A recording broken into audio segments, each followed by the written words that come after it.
When the Japanese attacked Pearl Harbor, they did so intending to smash in one single blow America's resolution and its inability to retaliate. They failed miserably on both counts. The Japanese sank, or badly damaged, 7 antiquated American battleships. But since they were lost in harbor, many of their crews were saved, and all but 2 of the ships were salvaged. The raid also left most of Pearl Harbor's shore installations intact. Most important of all, the violation of United States territory united the nation behind the declaration of war on Japan. Moreover, the loss of the battleships forced the United States Navy to use its aircraft carriers as the core of a more up-to-date Pacific fleet. Yesterday, December 7th, 1941, a date which will live in infamy.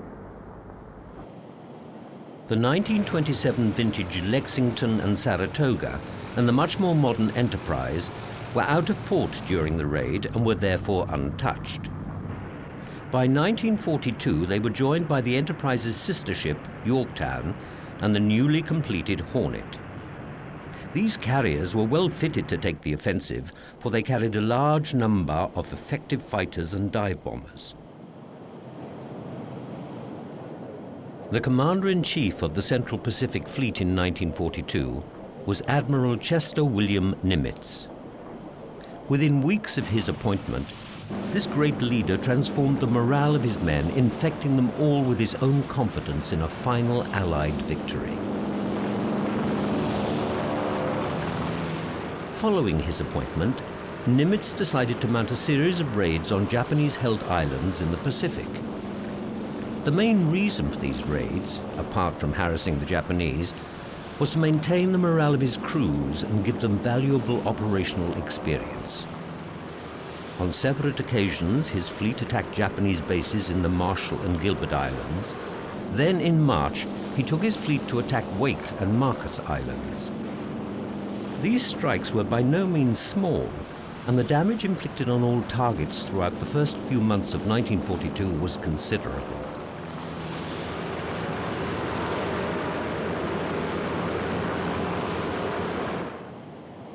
One nightmare of pre-war Japanese military strategists had been the possibility of an attack by aircraft from United States carriers on Japan's home islands.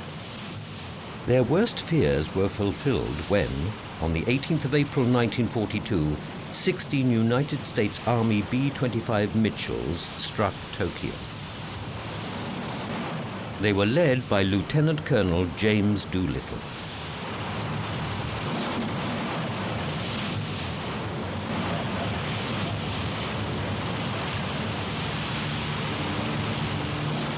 What was even more surprising was the fact that these 12-ton aircraft, normally land-based, took off from the decks of the United States carrier Hornet.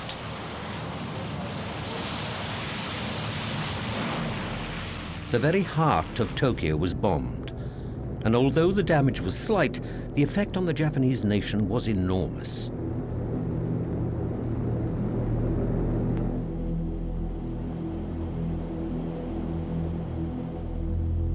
The horror of the Japanese people led to the commander of the Japanese fleet, Admiral Yamamoto, being granted permission for his grand plan.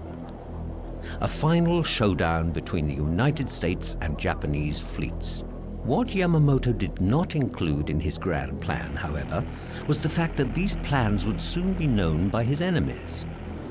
By the end of April, American intelligence were able to decrypt 85% of Japanese signals.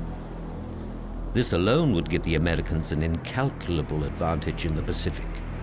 Intelligence had been coming in, indicating a major offensive was being planned in the Southwest Pacific. The United States decoders confirmed that Port Moresby was the target along with a secondary target on the Solomon Islands. From these two strongholds, the Japanese could dominate, if not actually invade, northern Australia. To mount this offensive, the Japanese had assembled an invasion force, which included a formidable striking force of 6 modern destroyers, 2 heavy cruisers, and the large fleet carriers Shokaku and Zuikaku. The Americans acted quickly, and the hunt was on. Admiral Nimitz ordered a 3-part naval force to the Coral Sea. In tactical command of the whole force was Rear Admiral Frank J. Fletcher on the carrier Yorktown, which was to lead Task Force 17.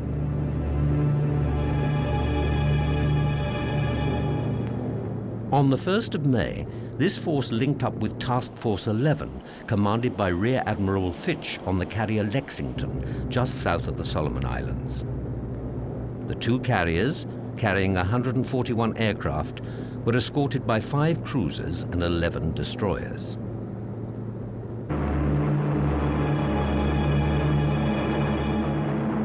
On the 3rd of May, the Japanese seized the tiny island of Tulagi without meeting any opposition. The next day, they were struck by aircraft from the Yorktown. This American strike sunk a destroyer and several minor Japanese ships, but cost the Americans the advantage of surprise. The Japanese now knew that at least 1 United States carrier was in the vicinity. Throughout the 5th and 6th of May, the Japanese and American spotter planes sought each other out, but in vain. It was on the 7th of May that the 2 enemies eventually made contact, but both sides suffered equally from errors and accidents. Just after 0700 hours, a Japanese search plane spotted what it took to be an enemy carrier and cruiser southwest of Guadalcanal. Rear Admiral Hara, in immediate command of the Japanese carriers Shokaku and Zuikaku, launched a full-scale attack.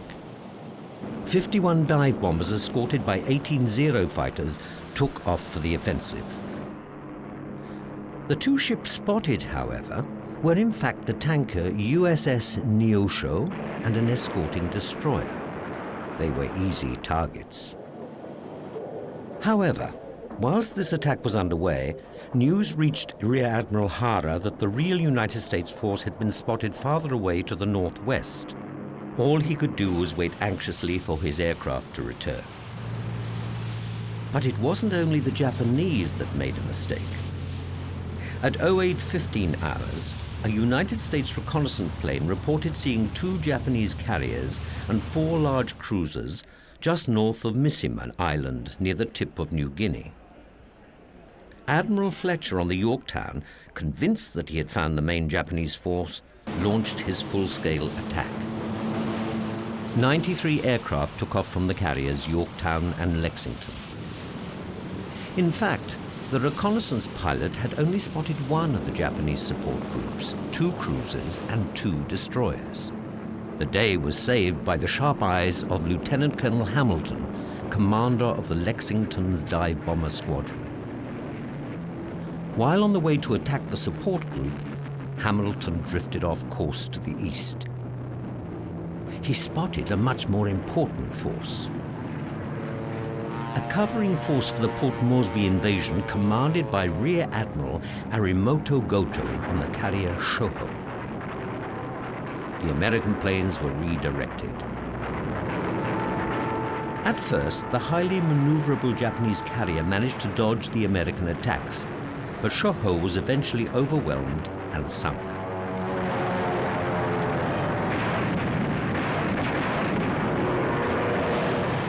Meanwhile, Fletcher had directed the Australian-American force under Rear Admiral Crace against the Port Moresby invasion group. Crace's force was attacked by land-based Japanese aircraft from Rabaul and later by United States B-26s from Australia, mistaking them for Japanese. Luckily, neither attack was successful. Another amazing mistake on the part of the Japanese took place on the 7th of May. 27 Japanese aircraft out looking for the United States fleet spotted Yorktown. They mistook it for a Japanese carrier and attempted to land. 10 were shot down.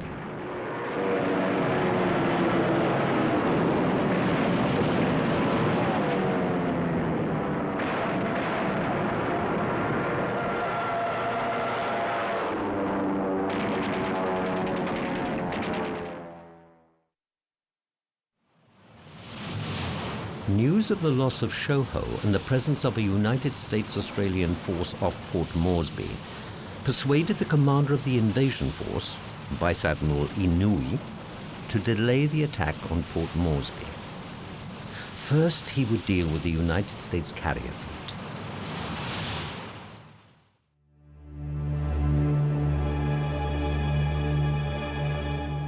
Early on the morning of the 8th, the two carrier forces finally located each other. After the loss of Shoho, both sides now had 2 carriers each, but the Japanese only had 95 operational aircraft against the Americans' 118. Shortly after 0900 hours, both sides' aircraft were launched and the Battle of the Coral Sea commenced.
The Japanese attack inflicted significant damage on both the Yorktown and Lexington.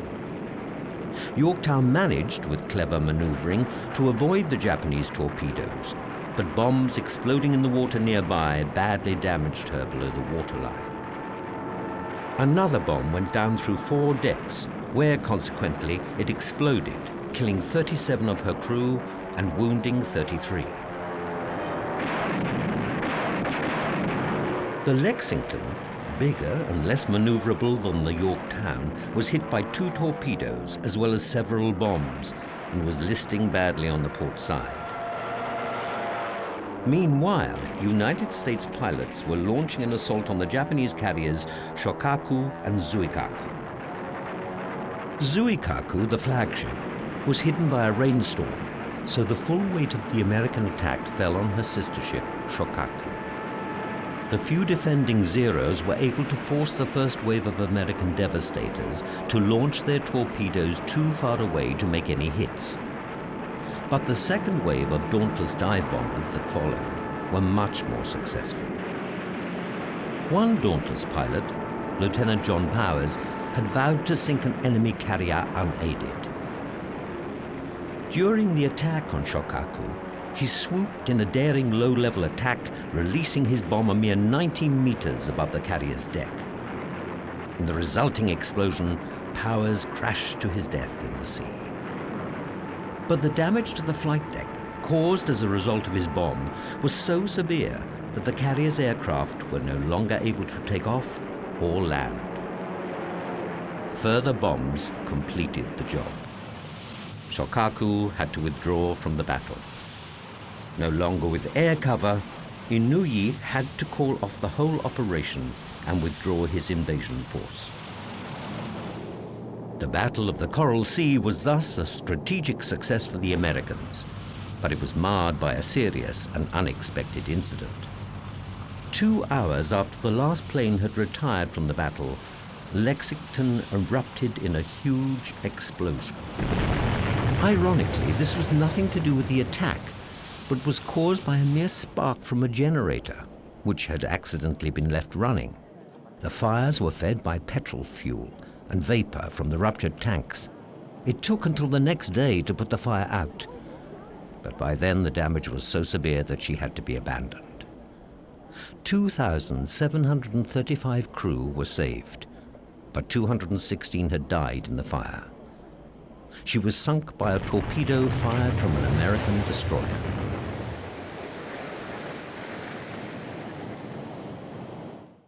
The Americans had lost one carrier, a tanker, and a destroyer, while the Japanese lost one carrier and one destroyer. But only 564 United States sailors and airmen had been killed, compared to Japanese losses of 1,074 men. Japan also lost 77 aircraft, compared to America's 66. The battle turned back the Japanese threat to Port Moresby and consequently to Australia. The Coral Sea had been the first sea battle ever where two fleets had engaged on the high seas without being in sight of one another and relying entirely upon aircraft to strike the enemy. The Americans were quick to master this new type of naval warfare and were ready to use it again at a later date. That date was not far away. Japan's admirals were already planning another battle where they hoped to cripple the United States Pacific Fleet once and for all. By attacking Midway Atoll, at the far western end of the Hawaiian chain of islands, the Japanese hoped to lure the United States Pacific Fleet into the open sea and destroy it.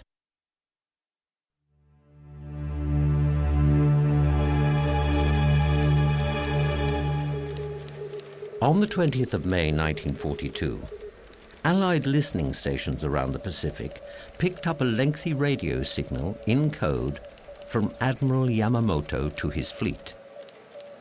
The message was relayed to the United States Combat Intelligence Unit at Pearl Harbor and deciphered. It was revealed that the Japanese Navy was about to mount a powerful attack on the mid-Pacific atoll of Midway with a secondary diversionary attack on the Aleutians further north.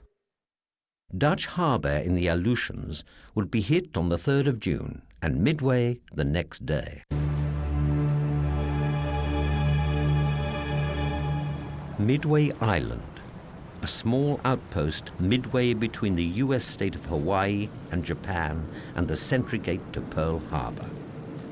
The island was on a state of alert.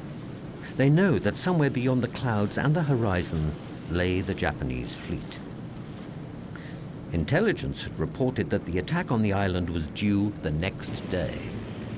The Midway garrison had been reinforced, and during the previous night, flying fortresses had landed at Midway. By 0700 hours, they were on the runway being refueled. Bombs were loaded, and their guns were fully armed. Once the enemy had been sighted, they would be in place and ready to mount an air raid attack on the fleet. On dawn patrol, Ensign Jack Reed, flying a Catalina flying boat from Midway, was scouring the skies looking for signs of the enemy fleet.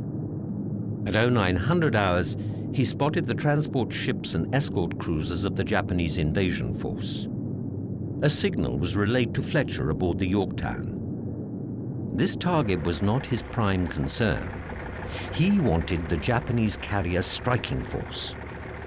Instead, he ordered an attack to be mounted by the Midway-based B-17 flying fortresses. As the bombers lumbered down the airstrip, news came in to Fletcher that the Japanese diversionary attack was already underway.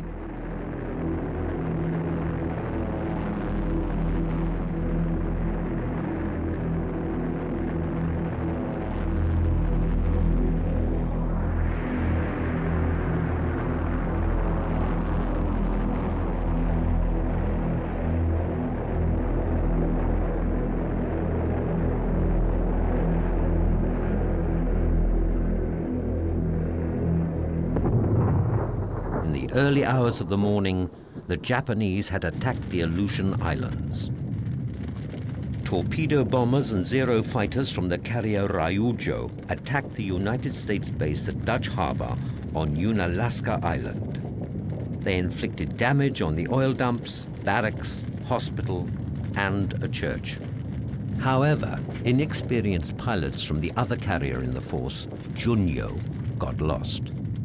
The American flying boats had spotted the Japanese, but they were too far away from the United States ships or shore-based aircraft to make effective attacks.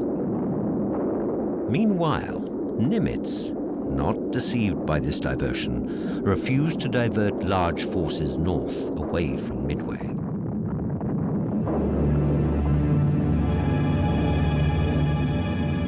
The 4th of June, and the United States fleet's main prey, the Japanese carrier striking force, under Admiral Nagumo, was zigzagging through dense fog, completely oblivious of Fletcher's fleet lying in wait for them. In the early hours of the morning, they reached calm and clear conditions. At 0430 hours, Nagumo launched his first strike. 108 aircraft took off from the carriers to attack Midway. They were immediately spotted on Midway's radar. The Zero fighters appeared from behind the clouds, and the island's defenses went into action immediately.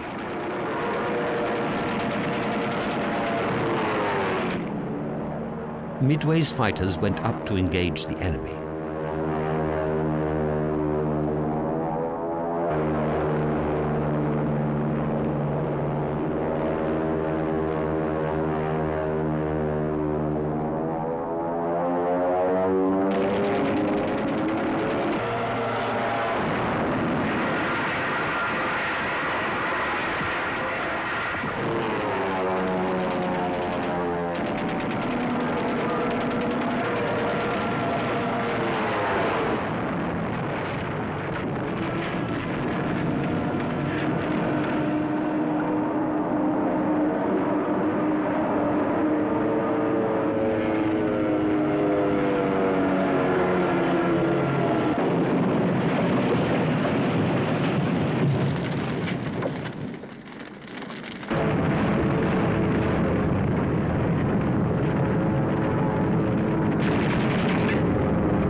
Considerable damage was inflicted on the airfield buildings and garrison, but the airstrip remained intact.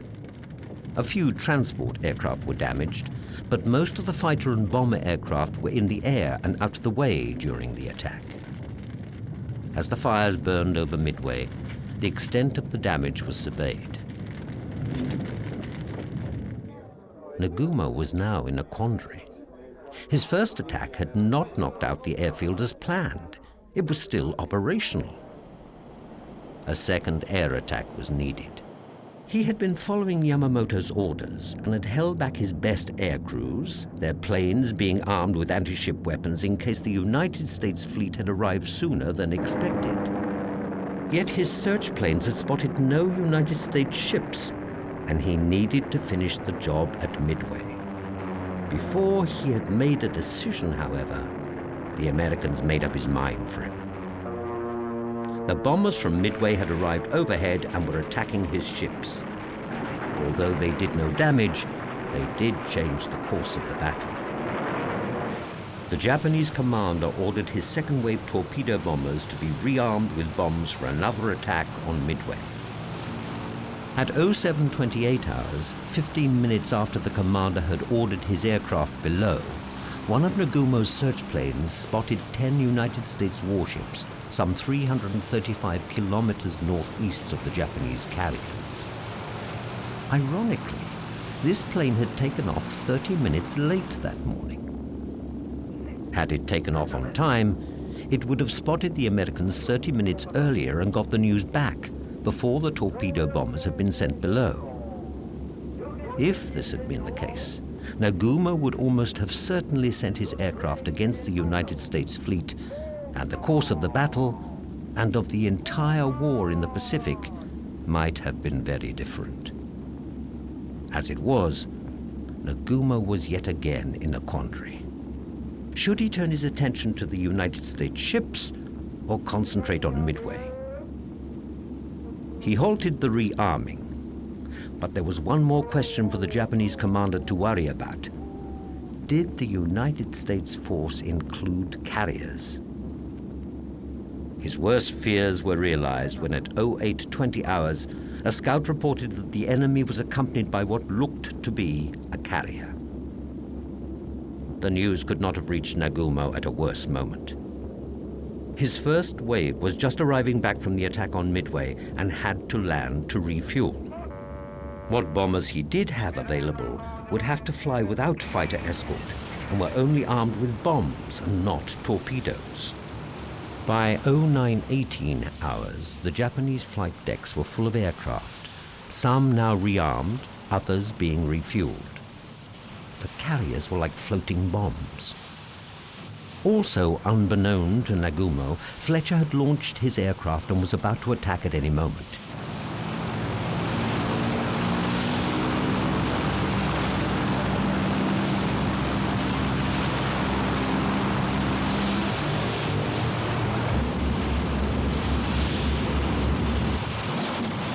News that airborne Catalinas had spotted the Japanese carrier fleet had reached Fletcher that morning at 0534 hours.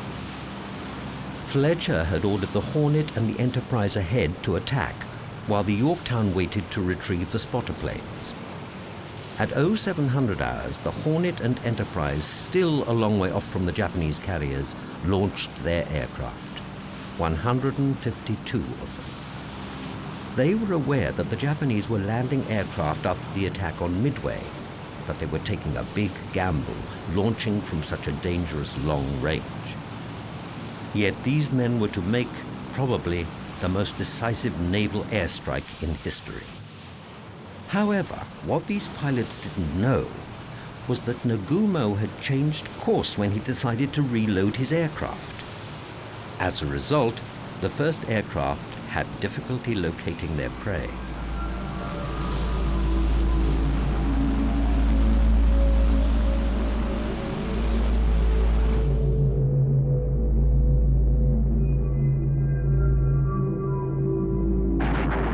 At 0928 hours, the first United States torpedo planes from the Hornet appeared over the Japanese fleet, diving into attack. The Japanese launched their Zeros, attempting to drive the bombers away from the ships, and there was a fierce and bloody fight in the skies.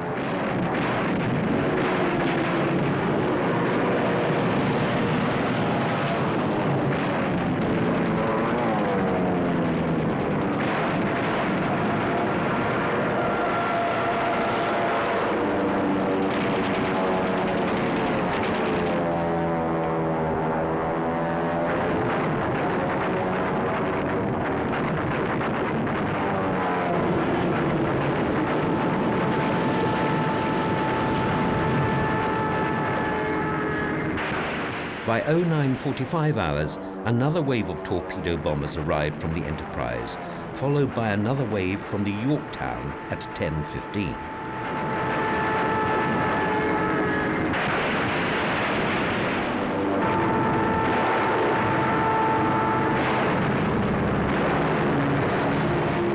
The American losses were high. The Zeros and anti-aircraft fire from the ships were taking their toll. Only 4 out of the Enterprise's first wave made it back to the carrier. The Hornet and Yorktown crews suffered equally.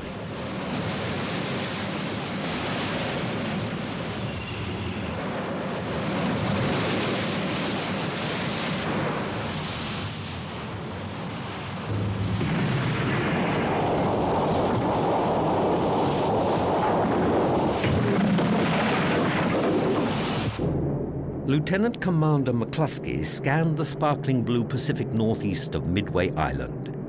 He was leading 33 dive bombers from the Enterprise and was lost. He needed to make a decision. Where he had expected to find the enemy, there was nothing, and his planes would soon have to turn back for lack of fuel. But McCluskey had a hunch. He decided to continue his search a little further west, and the gamble paid off. Nimitz later described this as the most important decision of the battle. A few minutes later, McCluskey spotted the wake of an enemy destroyer and followed it. Just after 1000 hours, he found the Japanese carriers. The first waves of bombers which had attacked previously had suffered disastrously. Most of them had been shot down by the Zeros. But this first attack had let McCluskey's dive bombers come in unnoticed. Joined by a further 17 dive bombers from the Yorktown, McCluskey could not have arrived at a better moment. The decks of the Japanese carriers were crammed with nearly 100 aircraft as they prepared for their own strike against the United States carriers. All of them were loaded with explosives and high-octane fuel. The tiniest spark would turn them into floating infernos.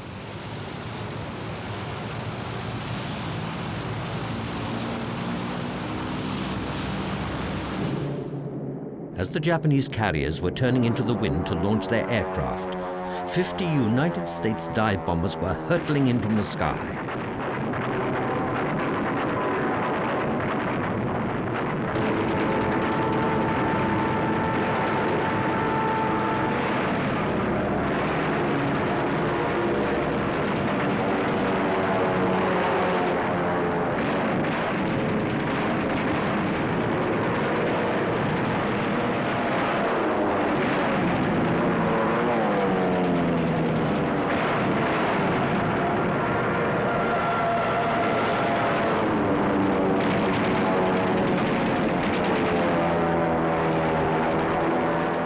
The first hits turned the carriers Akagi, Kaga, and Soryu into exploding torches.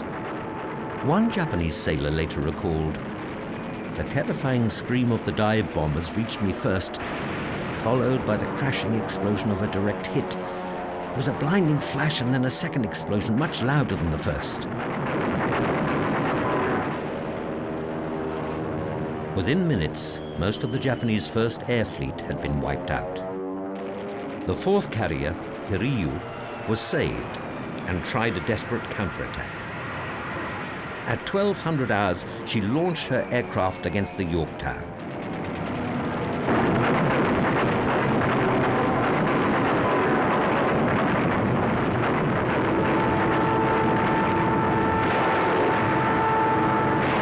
During this stage of the battle, despite desperate maneuvering, the Yorktown took several direct hits.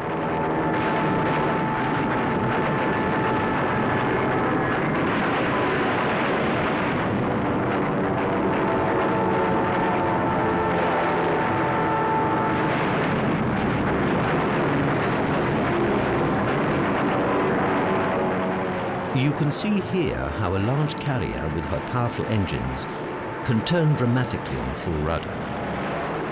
Here you can see the effects of a bomb exploding close to the Yorktown. Notice how the aircraft bounces on the flight deck. The Yorktown fought hard for survival against the Japanese bombers, but it was in vain.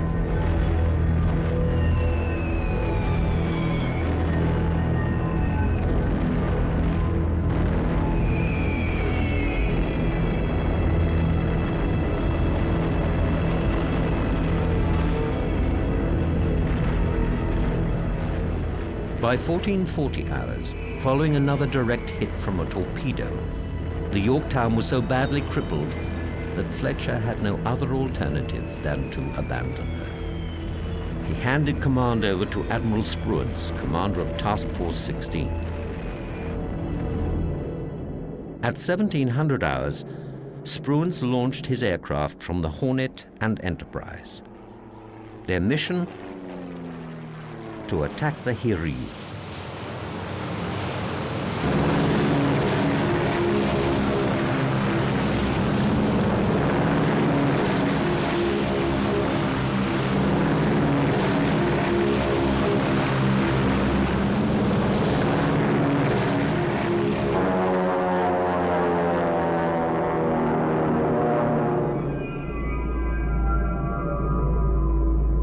The attack took the Japanese by surprise.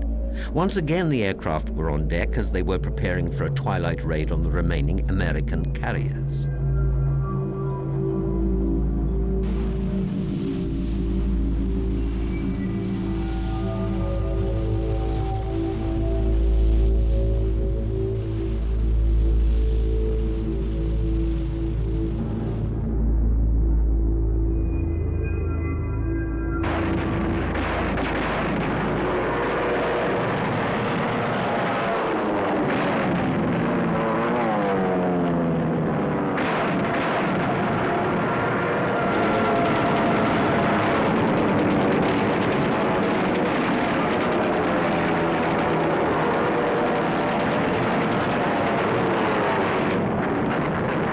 Four direct hits set her decks ablaze. The Hiryu was crippled beyond repair.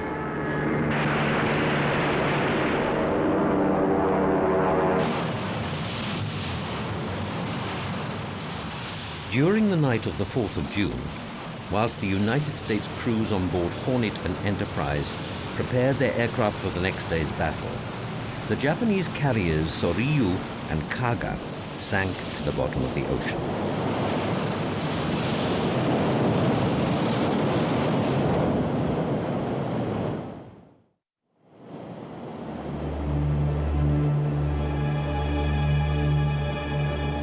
As dawn broke on the morning of the 5th of June, news came back to the United States fleet that the Hiryu, still burning like a torch, was sinking fast.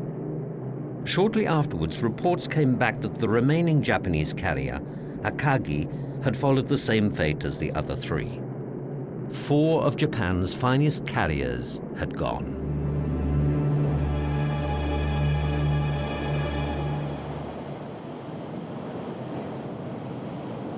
On the 6th of June, Yamamoto gave the order for a general withdrawal, but not before United States planes attacked 2 of the Japanese cruisers, sinking one of them and badly damaging the other.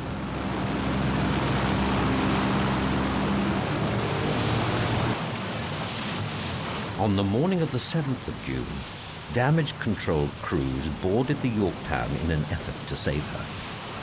However, a short while later she was torpedoed by a Japanese submarine and was sent to the bottom.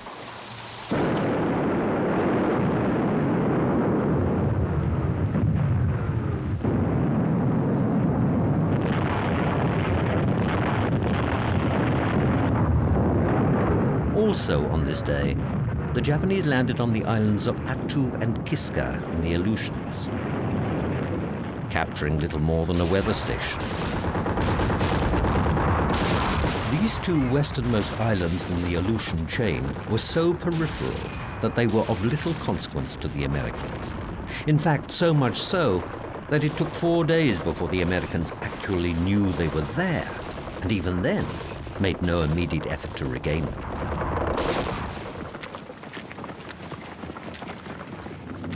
Whilst both sides claimed the previous battle in the Coral Sea a victory, there could be no doubt about Midway.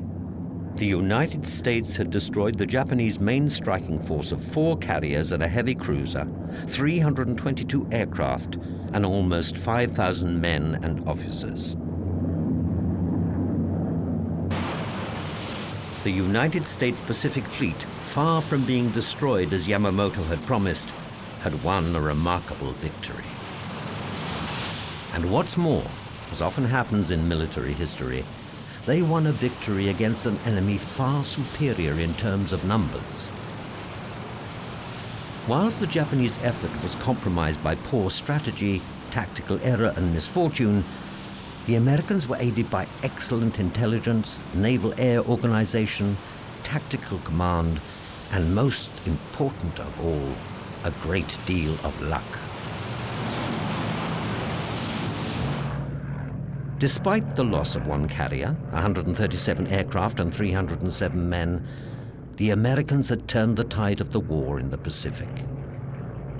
No longer would Japan be in a position to risk a major fleet versus fleet action, and were now on the defensive. By the time Japan had rebuilt its fleet, American power had become fully mobilized into the unstoppable might that Yamamoto had so feared.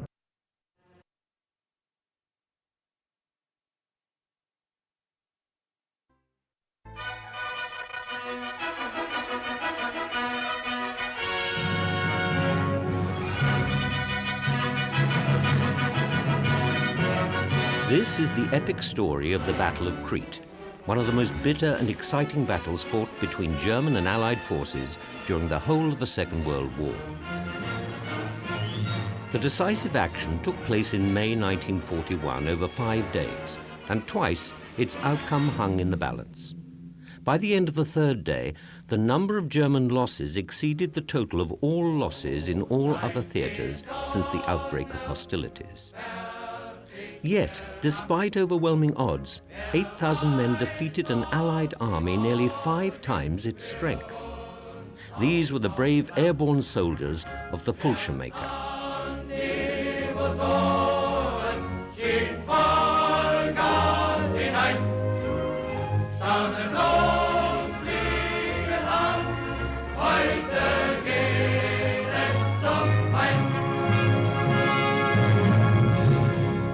The use of paratroopers began in the Soviet Union.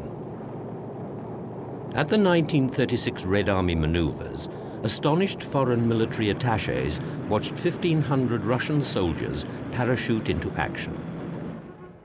The British saw little future in this, but the Germans were impressed.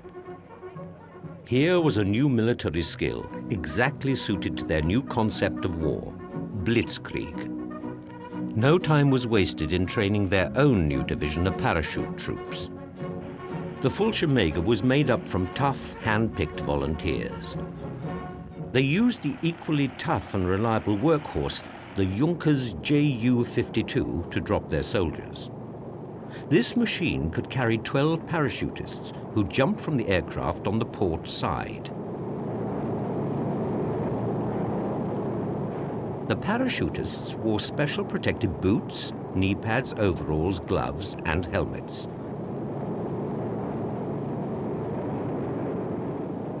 The Luftwaffe Eagle crest was prominently displayed on the side of these soldiers' helmets. These airborne soldiers were part of the German Air Force, whilst others came under the control of the army. Göring now had his own private army which could balance Himmler's elite Waffen-SS. They carried machine pistols with them when they jumped, and all heavier equipment was dropped alongside the troops in metal containers. The parachute used opened automatically and proved efficient. The only drawback was that it held the parachutist on a single harness on his back. This allowed no control at all over the canopy or direction of the drop, and dropped the soldier at an angle which would horrify modern-day parachutists. By the outbreak of war in 1939, the Germans had amalgamated their airborne troops into a crack division of paratroopers under the command of General Major Kurt Student. The first real major airborne offensive came on the 10th of May 1940, when they landed in Belgium and took the bridges over the Albert Canal and the fortress of Ibn Emil. The German parachute troops had also been involved from the beginning of the war. They took part in the occupation of Denmark. In Norway, they also fought heroically, and it was here that the parachute troops won their first Knight's Cross.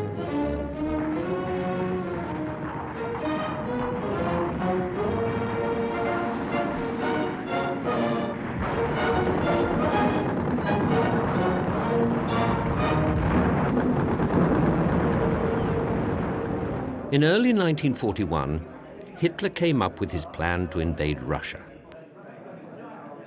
In order to secure his southern flanks, he managed to coerce most of the Balkan states onto his side.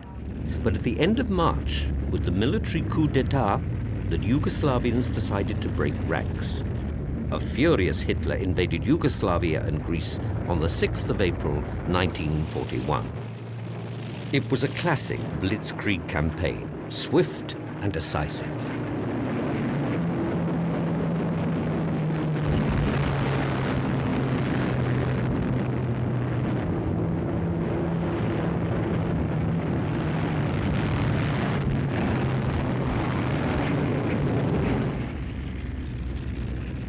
The Yugoslav forces were ill-prepared to face such an onslaught and were quickly overrun.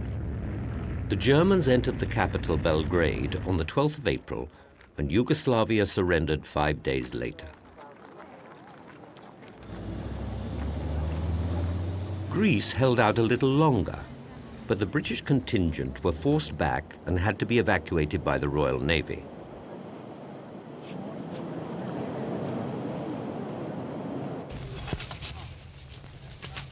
German paratroopers were brought in to try and cut off the escaping British.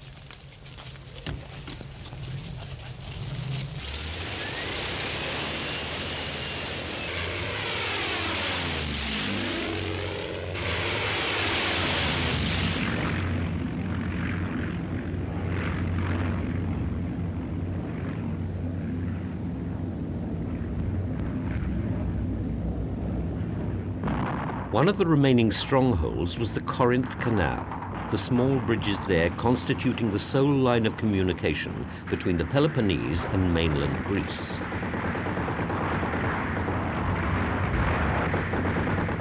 On the 26th of April, German paratroopers jumped well in advance of the army and after a fierce battle took the canal and the city of Corinth.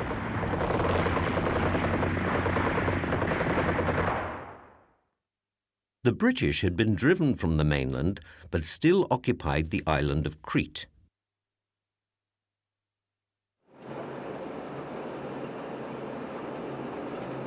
It was important for Germany to take Crete. Apart from its strategic position in the Mediterranean, it also provided close proximity for the British bombers, enabling them to be in range of the Ploesti oil fields in Romania. These were vital to Germany's war machine and needed to be protected at all costs.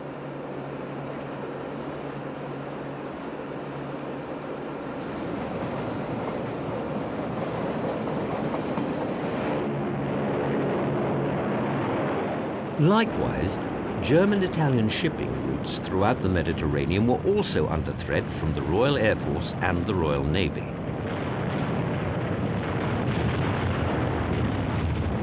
The mountain ranges of southern Crete are very steep and run down into the sea, so most of the towns, the roads between them, and the military airfields lay on the northern coastline. Major General Freyberg, who brought the New Zealand division to Crete from Greece, was appointed as commander of the entire Crete garrison. He had been warned to expect the enemy to land both from the sea and the air. He also believed that the Germans would be able to land their transport aircraft on rough ground. Although he included the airfields in his defense plan, he did not realize that in the event, these 4 positions would become the only vital points of the assault on the island. The garrison consisted of a United Kingdom brigade and a Royal Marine unit, reasonably well equipped and fresh. These were reinforced by Commonwealth and Greek forces recently withdrawn from Greece.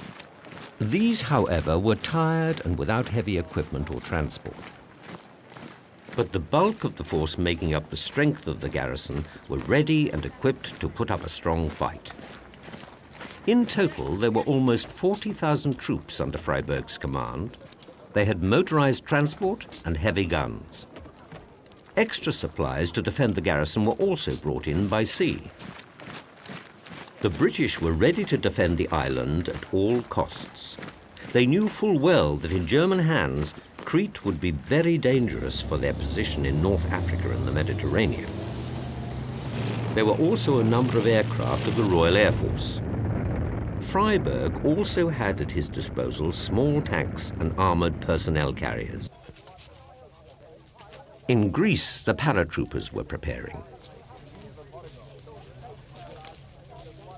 The aircraft were being made ready for the assault and supplies were loaded, including motorcycles. The mixed staff of naval, air, and army officers, including General Student, conferred over aerial photographs, planning the final strategy.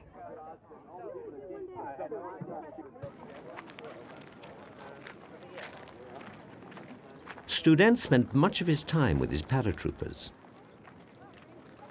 The plan was that they would attack in two separate waves. The first group would attack the airfield at Maleme and the area around the town of Canea, which was believed to be the garrison headquarters. The second wave would follow 6 hours later and attack the airfields and landing grounds at Heraklion and Retimo. The brave intention being to jump at different points into the midst of a vastly superior enemy and sever their main points, thus paralyzing their movements. As the paratroopers listened to broadcasts from the German High Command, they were wrongly advised that the enemy they were about to face were disorganized, and following their demoralizing defeat on the Greek mainland, lacked the necessary equipment and will to fight. In this overconfidence, they were gravely mistaken.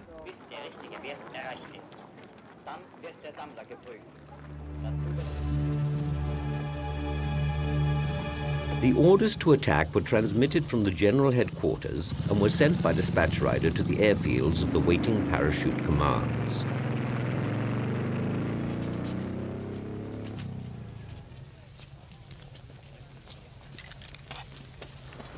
Preceding the first wave was a heavy attack on the island from the Luftwaffe's dive bombers. Throughout the first day, there were to be continuous bombing and strafing attacks on all strategic parts of Crete, with a heavy concentration on the airfields.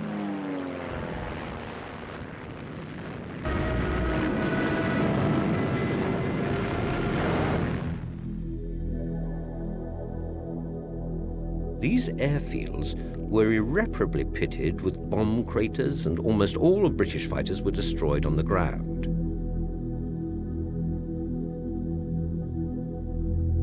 The plan was that once these airfields had been put out of action, the first wave of paratroopers would attack.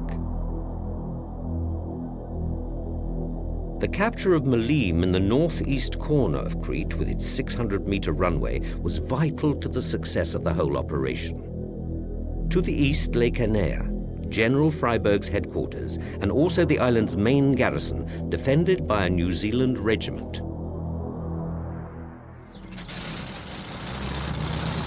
Just after dawn on the morning of the 20th of May 1941, the first of the Junkers Ju-52s prepared to take off.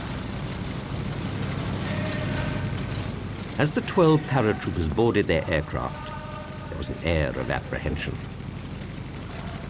Contrary to their brief and what they assumed to be an ill-prepared enemy, they were about to face an Allied force which outnumbered them 5-1, and one which was ready and waiting to fight a hard and ferocious battle. As the signal is given for the first wave to take off, the aircraft lumber down the runway.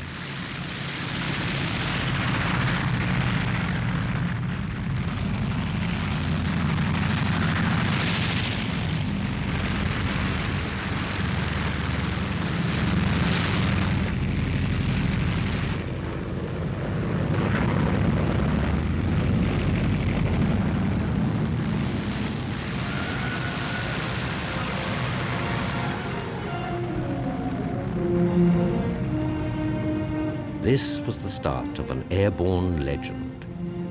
For the first time in history, an island, and moreover a strongly fortified and heavily defended one, was about to fall to an airborne assault.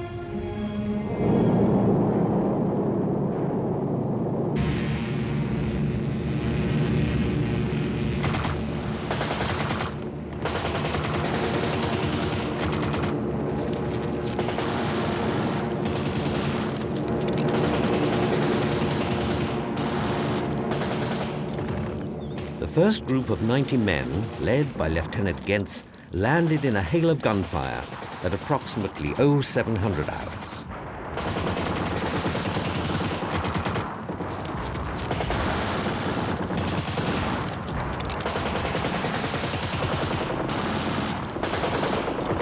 Despite heavy casualties, they succeeded in knocking out the anti-aircraft positions south of the Maleme airfield.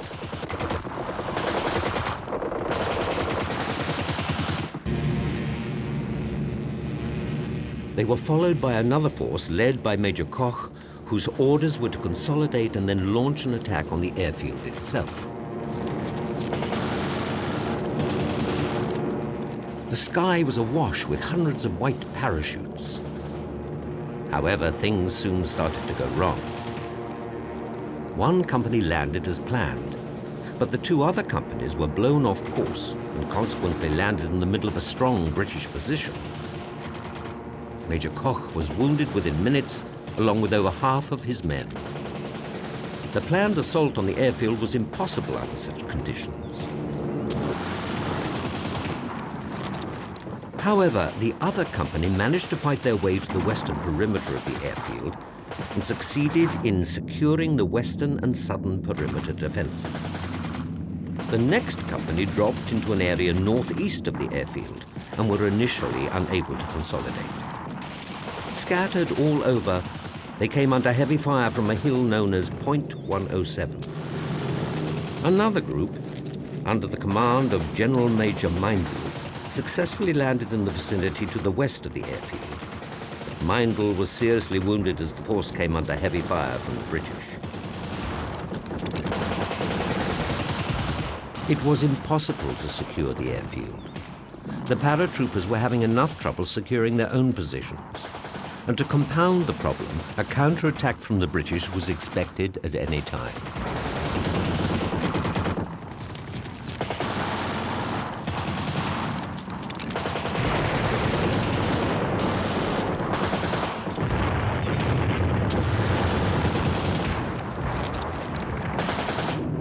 Oberst Heydrich's group dropped onto an area west of Canea. Its task was to capture the towns of Canea, Galatas, and the positions around the Suda Bay.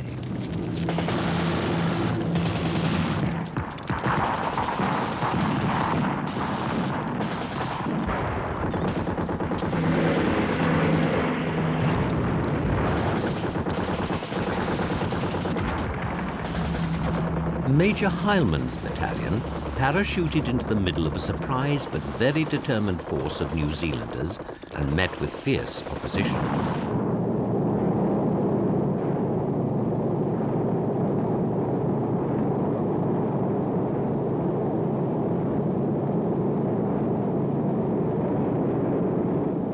Another company, the 9th, landed on the planned position. Unfortunately, others dropped onto mountains and some even dropped into a large reservoir, resulting in many paratroopers drowning.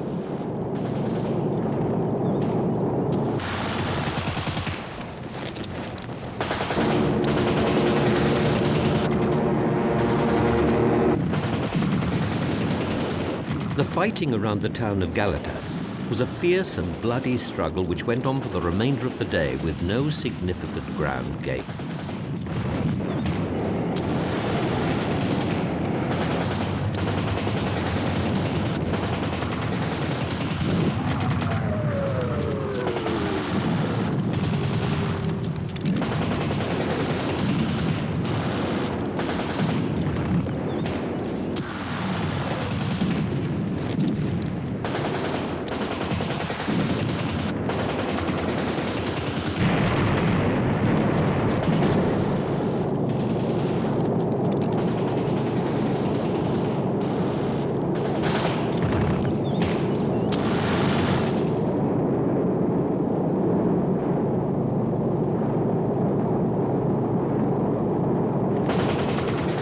Another battalion dropped near the Agia prison, a useful strong point from which they could control the main road from Heraklion to Canea.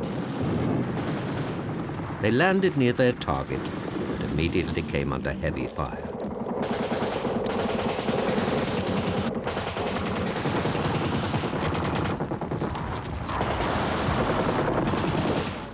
After a long struggle, they did manage to secure the prison and turned it into the regimental headquarters. The paratroopers now had a stronghold, but still were unable to make any headway towards Canea. Practically everything had gone wrong with the first wave. None of their prime objectives had been secured, and several battalion and company commanders had been killed or wounded. On the Greek mainland, however, nothing of this was known. But the second wave had also encountered problems. The time planned to reload and refuel the returning aircraft was too short. They had to be refueled by hand from jerry cans. This would mean that the second wave would have to take off in small groups rather than en masse. Student had realized beforehand that his plan to take all key positions in the first day had been ambitious, to say the least. His troops would be scattered over a large area, and splitting the second wave into small groups only compounded the risk. Unaware of the failures of the first wave, Student and the other officers in the High Command went ahead as planned. The second wave was to hit the airfields of Retimo and Heraklion.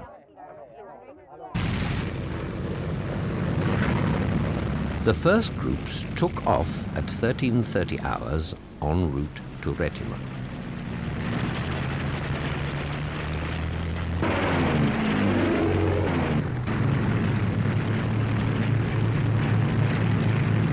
By now, reports were coming back to the High Command from the Luftwaffe, and it soon became apparent that things were not going as planned for the first wave. Student later wrote in his report, in what can only be described as an understatement, "It was obvious that the British were tougher and much stronger than we thought, but at that moment there was nothing we could do but hold our breath and leave the conduct of the battle to the commanders on the ground." Would the resistance at Retimo and Heraklion be as fierce as that around Malim and Canea? The second wave was now airborne.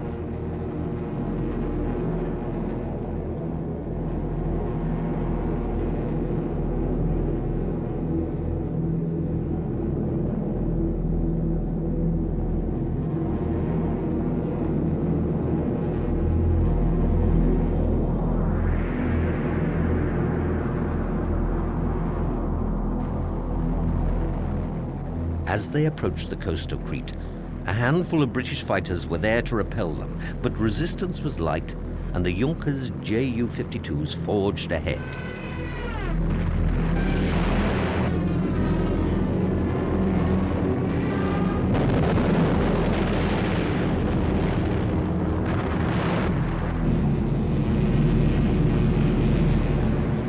The first two companies dropped on Retimo as planned, but were immediately pinned down by heavy fire.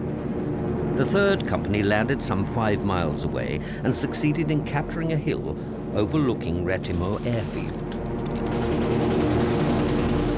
The group attacking Heraklion found the area heavily defended, so they had to fly in higher than usual, and as a result, many of the paratroopers were machine-gunned in the air during their descent. Other units were widely dispersed. It was clear that there was no hope of taking either objective by the end of the first day. They had now dropped onto all 4 planned zones, but it was here that General Freiberg made a mistake. He did not counterattack. This gave the German troops a chance to consolidate and prepare for a second offensive.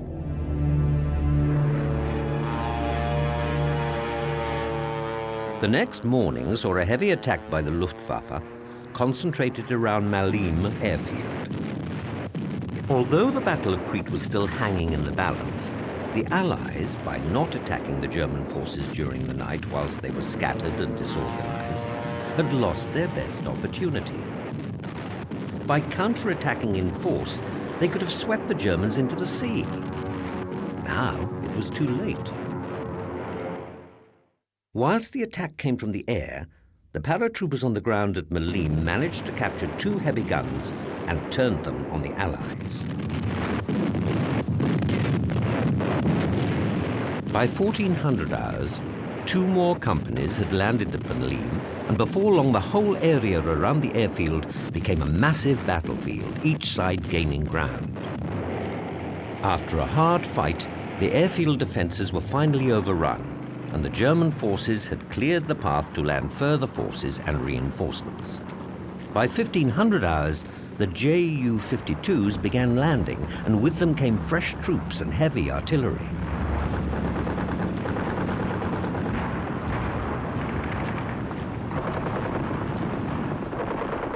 Despite the fact that new fresh troops were arriving, all was not well. At sea, 2 convoys of small commandeered Italian craft carrying 2 battalions of troops to Crete had been met and engaged by the Royal Navy. The convoys were sunk. Only 51 men and 1 officer survived. On Crete, losses were also running high. Some of the aircraft had been shot up before managing to land, leaving only the dead and wounded inside.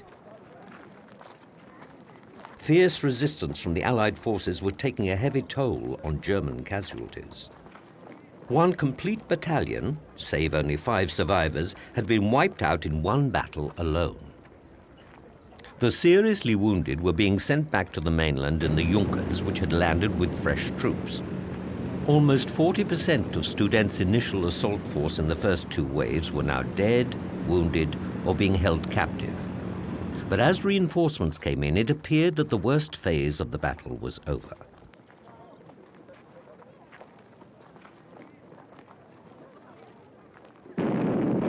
Unbeknown to the Germans, General Freiberg had secured a copy of the campaign plan. This document was of immense importance, for not only did it indicate the strength and intended direction of the enemy thrusts, their order of battle, armament and supply positions, but it was also plain from the document that the Germans had grossly underestimated the strength of the Allies, and also indicated that they had committed virtually the whole of their airborne force.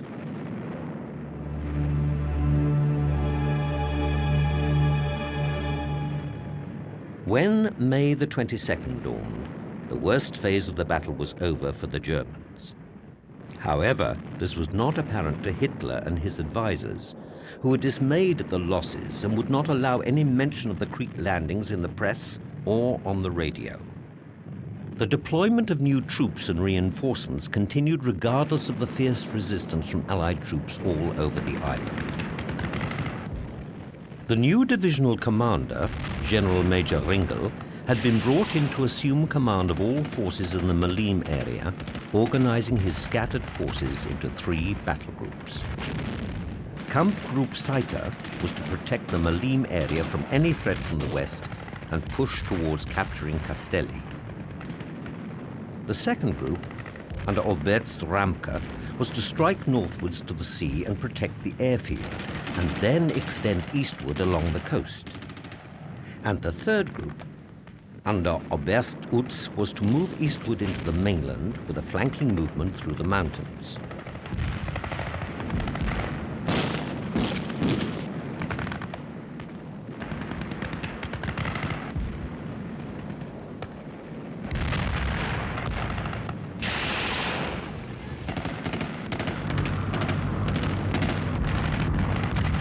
Throughout the day, troops and supplies continued to be flown in. Some aircraft even began to make the precarious flight over enemy territory to bring much-needed food, water, and medical supplies to the small pockets of men on the ground. Unable to move and pinned down by Allied defenses, some of these small groups had been without food and water for over 24 hours, and ammunition was running short.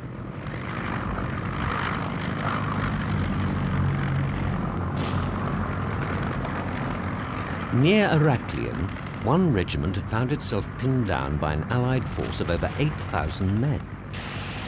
Despite being desperately short of supplies and facing overwhelming odds, including heavy artillery, Major Schultz, commanding the regiment, refused an offer by the British to surrender, stating, "The German army have been ordered to take the island of Crete. It will carry out this order."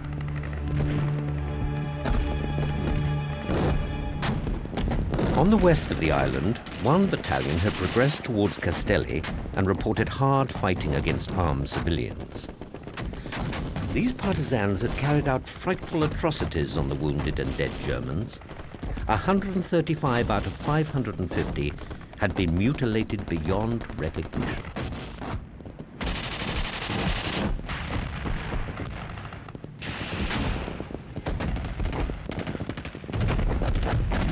Throughout a day of concentrating and regrouping the various pockets of scattered paratroops in Gurupa West sector, supplies were brought forward and fresh troops were landed on the island at Maleme. Every hour, about 20 aircraft came in, some of them carrying troops. Some of them carried artillery, whilst others carried anti-tank guns and heavy equipment. They landed amidst heavy artillery fire from the Allies in the surrounding hills. However, during this fourth day of the battle, the New Zealand force, which had been covering the airfield from camouflage positions, had come under counterattack from the Germans. This resulted in a break in their flank which left them with no alternative other than to withdraw from the area before they were completely cut off. As a result, Maleme was no longer dominated by their fire, and the airstrip was now completely secured. Maleme was undoubtedly the saving grace for the Germans, although it had cost them dearly, for without this precious airstrip, success would have been impossible.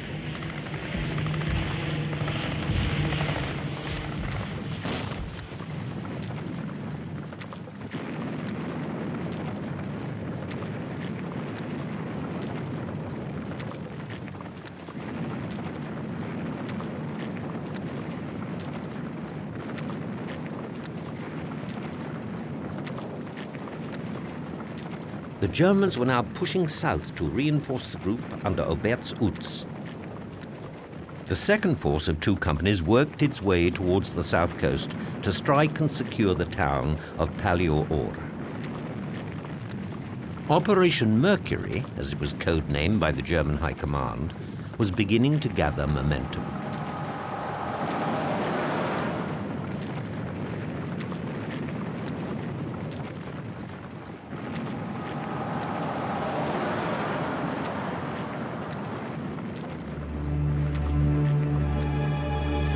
With more and more troops being airlifted in at Maleme, hour after hour, General Major Randall was able to regroup. One group attacked Galatas, while another was given the task of marching 50 miles across the mountains to the south in a flanking movement to secure the Canea-Retimo road east of Suda Bay. Oberst Krakow was to lead this formation of men who had been brought in that morning.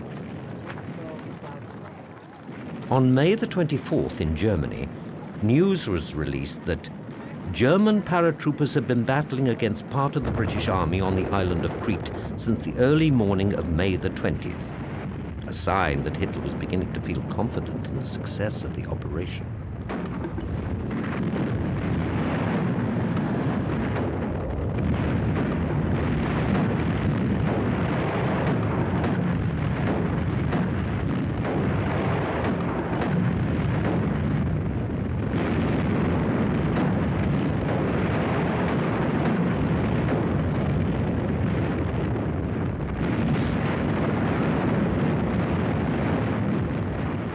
Around the town of Galatas, southwest of Canea, fierce fighting raged between mountain troops and New Zealanders. With the help of the Luftwaffe bombarding the defenses from the air, the German troops succeeded in forcing their way into the village.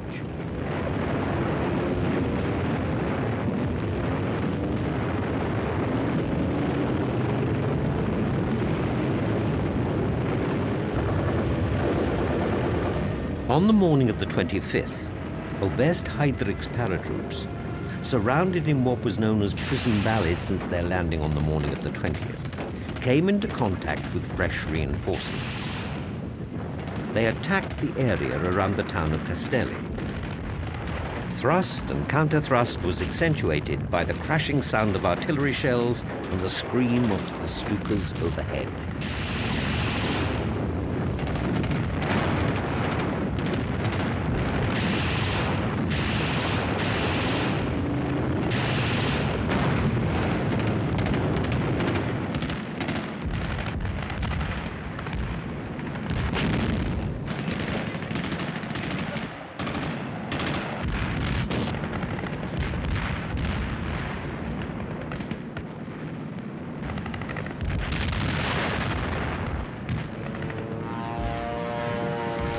At Heraklion, the Luftwaffe's Dorniers bombarded the town in a bid to relieve the paratroops that had been dug in there since the 20th of May.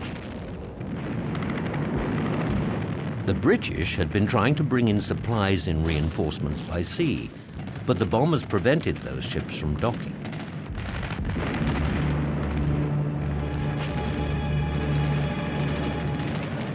On May the 27th, Freyberg sent the message back to Britain. No matter what decision is taken by the Commander-in-Chief, from a military point of view, our position here is hopeless. Our force cannot stand up to the concentrated bombing that we've been faced with for the past 6 days. I feel a certain part of the force should therefore be embarked. As British soldiers were taken prisoner, further German reinforcements were still pouring in by air and sea to cut off the retreating British.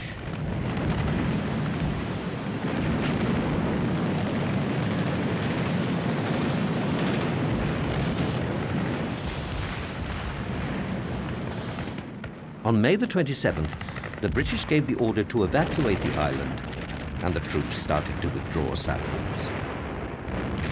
General Major Randall failed to recognize the retreat and threw his troops into an attack on Canea.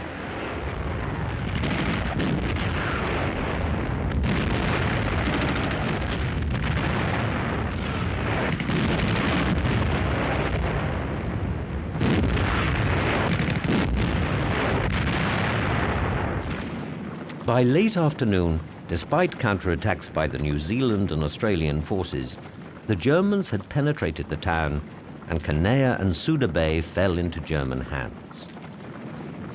At Heraklion, things were different. The airfield had still not been taken. This Junkers has been shot up whilst attempting to land, and we can see the aircraft coming in with only one wheel.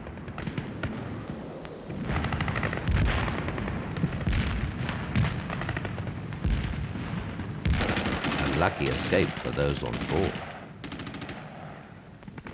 Further south, Kampfgruppe Krakow had toiled through the mountains to outflank the British west of Stylos. Within a few hours of heavy fighting, they had control of the road which led south.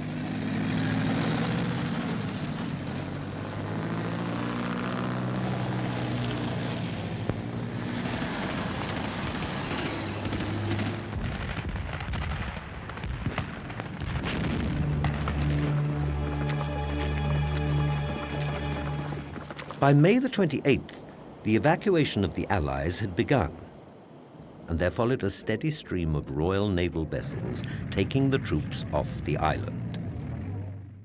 The Germans moved west and then took the road south to meet the retreating Allies in a bid to cut them off.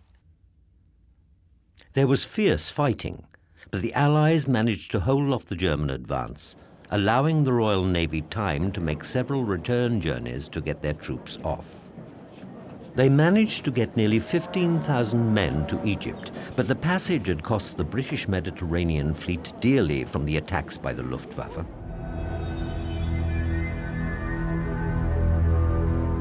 The island of Crete was now about to be completely overrun.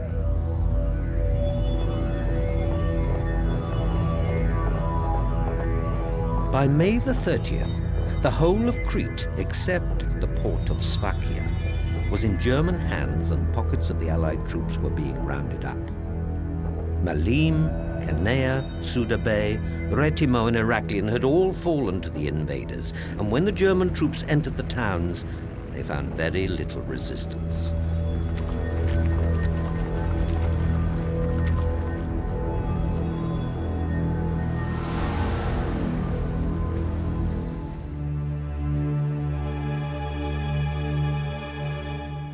When May the 31st dawned, the Royal Navy had by then taken off thousands of Allied troops. That evening, General Freyberg left the island. His job was over.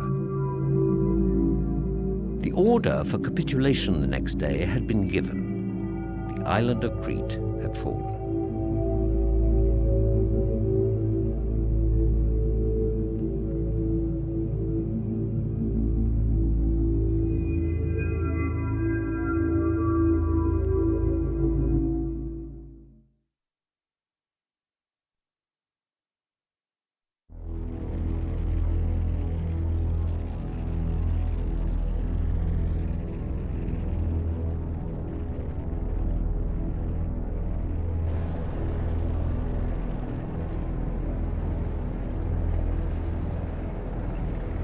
few people, other than students of military history, would know of the Battle of Kursk, and yet undoubtedly this battle of epic proportions between Nazi Germany and the Soviet Union deserves to be considered as the most important battle of the Second World War, if not of all wars in history.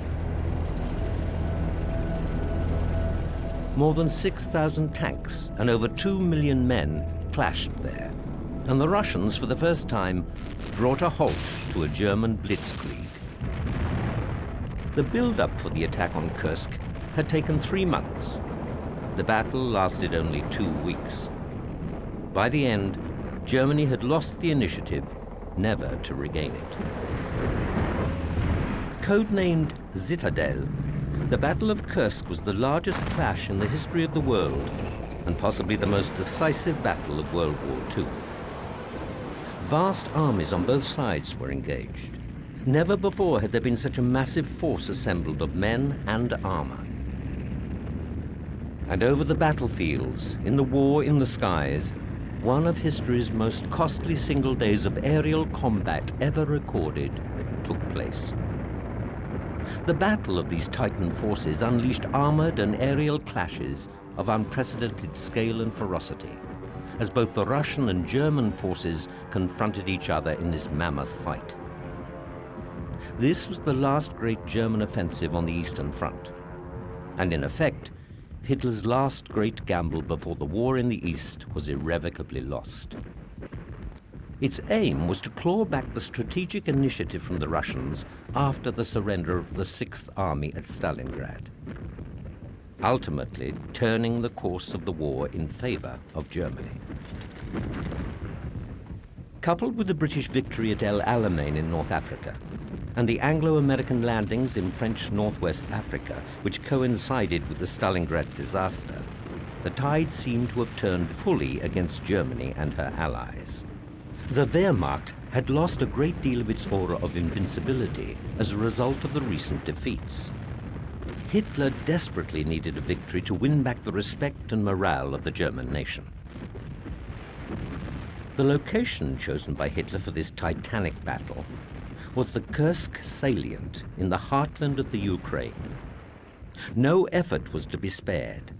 This was to be an all-out attack on the Russian defenses. The salient was 255 kilometers across, jutting like a fist into the German front line. It extended from north of Kharkov to Orel, near to the industrial city of Kursk. This is the story of that battle.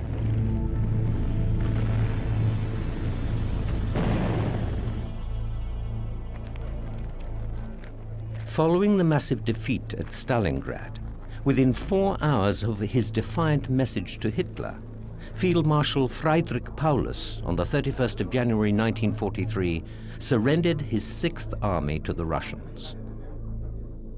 Hitler had expected Paulus to take either the option of suicide or a fight to the death, to the last man, rather than capitulate. Paulus refused.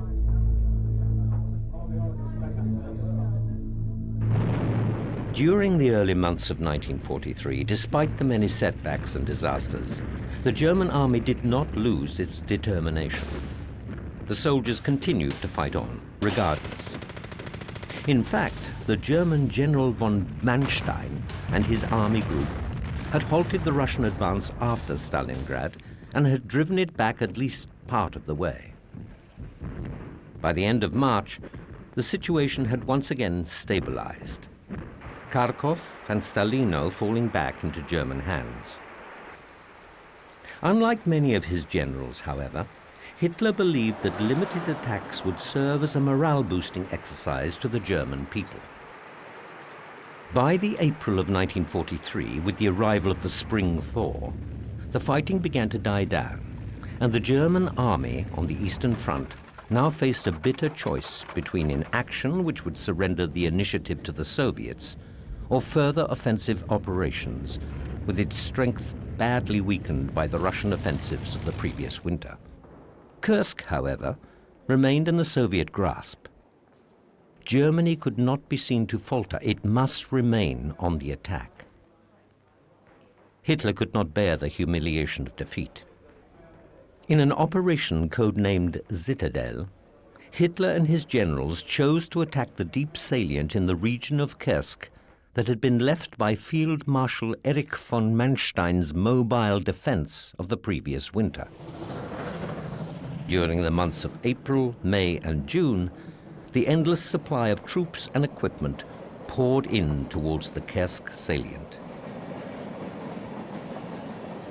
As the supply trains rumbled across the Russian countryside, the factories in Germany were hard at work producing new weapons. Production was stepped up. Double the number of tanks were coming off the assembly line. There were new models, high-powered, heavier guns and more thickly armored. The Panther Mark V and Tiger Mark IV, the best that Germany could produce. Uncharacteristically, Hitler had misgivings about Citadel, admitting that his stomach turned over at the mere thought of it. Indeed, a shortage of armor made him postpone the operation 3 times, in April, May, and June, giving the Russians vital opportunity to prepare their defenses. By the end of June, the 2 German army groups in the north and south had almost 1 million men available for the operation. In support were 10,000 artillery guns, 2,700 armored fighting vehicles, and 2 Luftwaffe air fleets, with more than 1,800 operational combat aircraft. The Germans planned to destroy the salient with an overwhelming blitzkrieg-style pincer operation. The 2 armies would meet east of Kursk, cutting off all Russian forces to the west of them. The Russians had been watching the German movements of troops. They counted over 900,000 men, 2,700 tanks, 10,000 guns, 2,000 aircraft, with more following behind. In the Kremlin, Stavka, the Soviet High Command, considered the options. The choice was to either strike first or let the Germans attack and then respond. Stalin decided to let the Germans throw themselves on the Russian guns. Then, once they were worn down, Soviet counteroffensives would follow. Within 3 months, 500,000 freight cars rolled into Kursk. Aware that the war on the Eastern Front had reached a critical stage and that the battle in the Kursk salient must be won, Zhukov committed 10 field armies, 40% of the Red Army's entire infantry and armored divisions, to defend it. They also committed 2 tank armies and the Red Air Force. Together, the 2 fronts had more than 1.3 million men, 20,000 field guns, and 3,500 tanks. They were supported by more than 2,650 aircraft.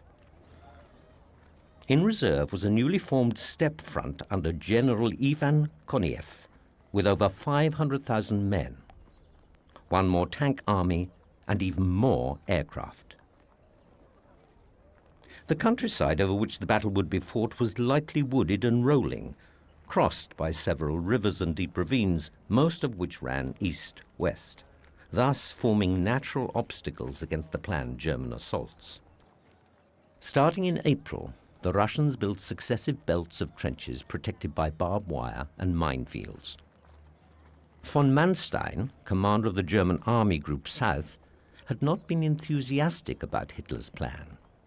He suspected that the Soviet strength might be too great to overcome.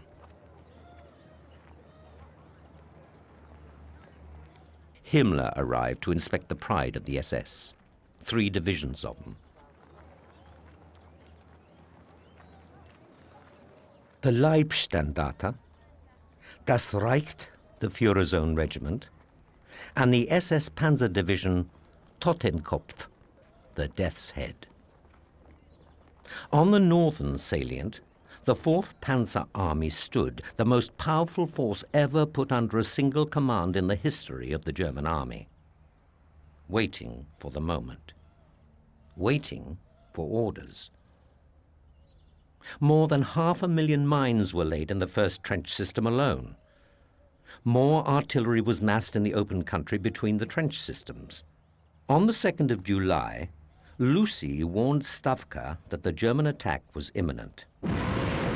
In the early hours of the 5th of July, Stavka passed the message on to the commanders in the field, and Zhukov let rip his long-prepared preemptive artillery barrage.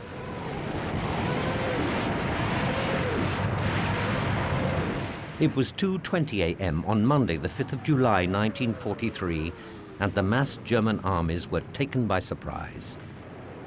For it was not a German barrage that first thundered through the rain of the summer night.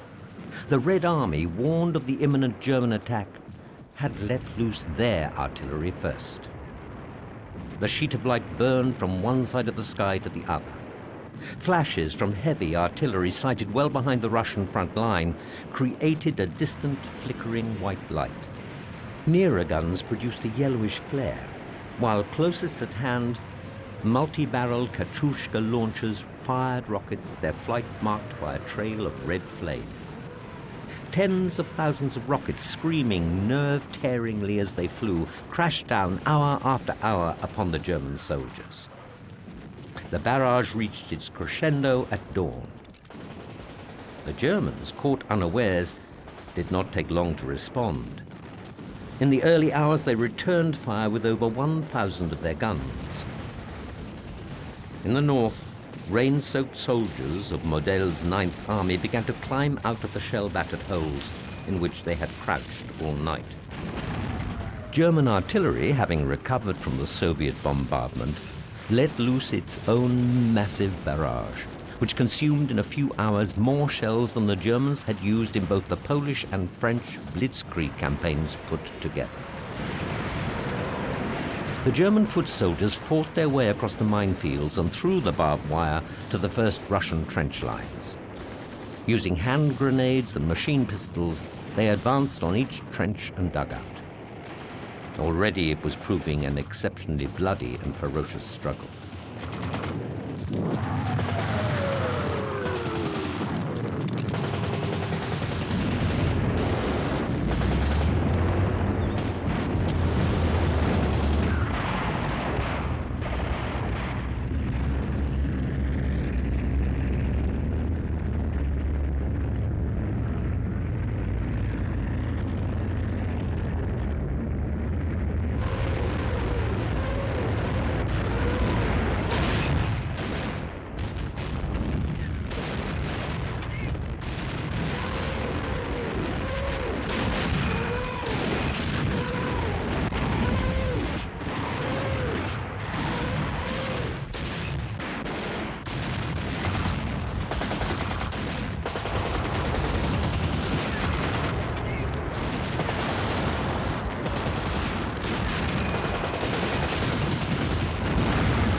At 2 in the afternoon on the 5th of July, the Germans launched their first wave, some 2,000 tanks.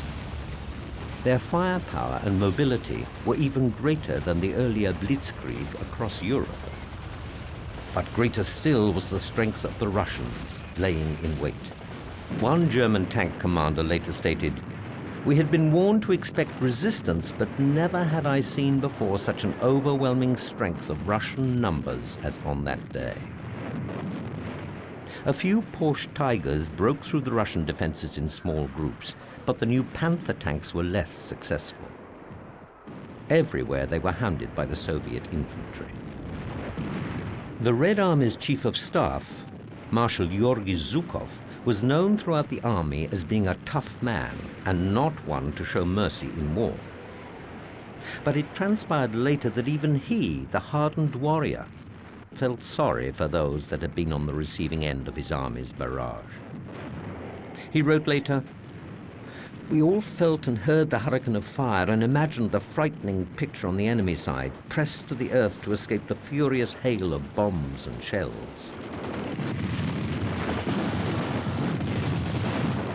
In those few hours of the battle, the Russians had used up half their supply of shells.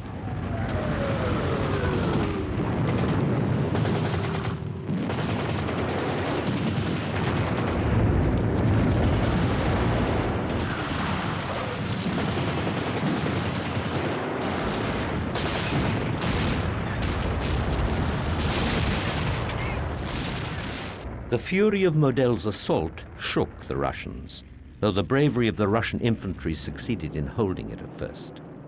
Then 2 Red Army divisions crumbled under German panzer attacks. Fearing a breakthrough, Rokossovsky ordered massive barrages of artillery fire. These enabled his infantry, backed by brigades of anti-tank guns, to block the German thrust. During the first day, Model's men, for all their courage and determination, advanced little more than 6.5 kilometers. In the south, meanwhile, Hoff's men had faced similar conditions. The defenses were equally as strong and ferocious. The infantry were faced with endless rows of trenches and minefields. The farthest advance made by any of Hoff's troops on the first day was 12 kilometers. Moreover, some 65 kilometers of the 225 kilometers that still separated the northern and southern prongs of the German pincers were covered with the same kind of obstacles and defended by the same caliber of men who had fought so furiously during the first day of the battle. It was a fearful prospect. Both German generals remarked on the skill of the Red Army commanders, and regimental officers reported the improved abilities of the Russian rank and file. Intensive Russian training in the preceding months was paying off. The Red Air Force was equally impressive. The mighty Luftwaffe fought to retain superiority in the air over the battlefields, the dive bombers pounding the Russian defenses. Deadly new fragmentation bombs scattered over the anti-tank positions, causing the Russian troops to dive for cover. But everywhere the Luftwaffe attacked, their strength was not allowed by the Russians to become a decisive factor in the war. Russian fighters of the Red Air Force hit back hard, but their losses were high. 432 Russian planes were shot down. The Luftwaffe also lost a staggering 173 aircraft. Despite superiority in the air, German progress remained painfully slow. By the end of the first ferocious day, the Germans had lost 25,000 men and hundreds of tanks, and they were still bogged down in the first line of the Soviet defenses. On the southern flank of the salient, where the 48th Panzer Corps and the 3 SS Panzer divisions were attacking, the fighting was even fiercer.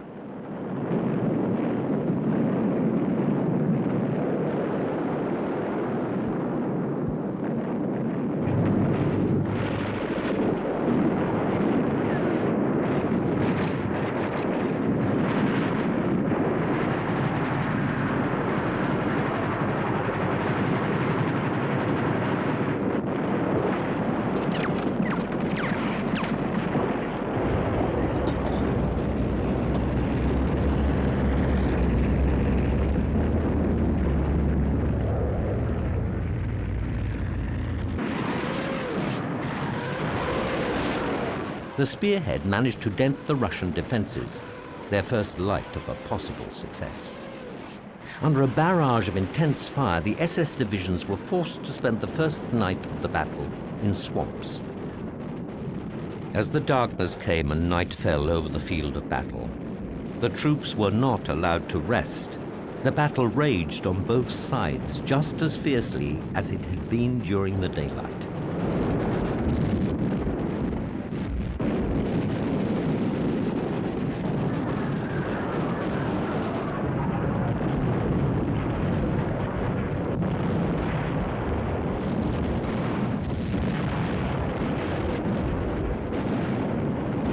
The sun rose at 4 a.m. on the 6th of July, the second day of the battle. And with it came the Russian fighters. They threw in every available bomber and ground attack aircraft to hit the German tanks. All through the second day, the German forces attacked the heavy Russian defenses, wave after wave of tanks and infantry.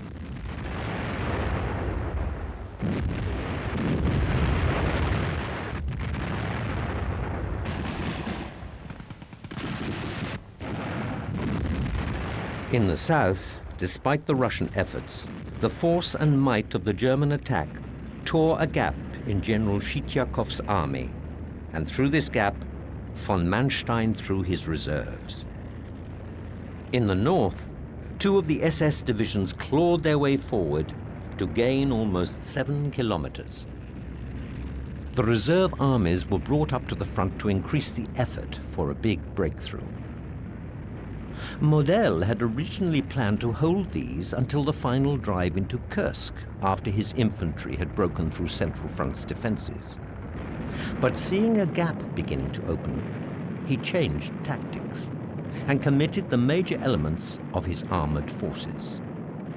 But even with the additional strength of the reserve army, they were still going to have to slog their way through, meter by bloody meter. The hardship got worse, and time was running out. By the 9th of July, the battle had been raging for 5 days and nights. The German advance was gradually making progress. In the south, they took the town of Verkopenia. A damaged bridge across the River Pena was seized. The 4th Army Panzers were by now within 16 kilometers of Oboyan, from where they would be able to join the main road into Kursk. It seemed briefly that the Russian defenses were by now weakening and that the situation might be improving for the Germans. But in the north, it was a different story. The army detachment Kempf was held by the Russians in deep, stronger defenses. As a result, it had not been able to offer support to protect the right flank of Hoth's forces.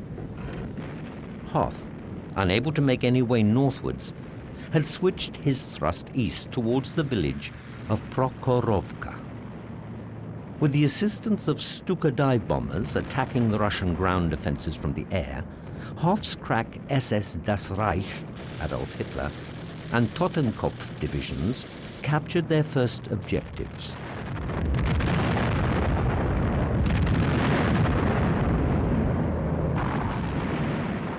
The history of the Das Reich, Adolf Hitler division, records that the attack went smoothly, almost as if on maneuvers, and there was a general feeling that the Russian opposition was beginning to weaken.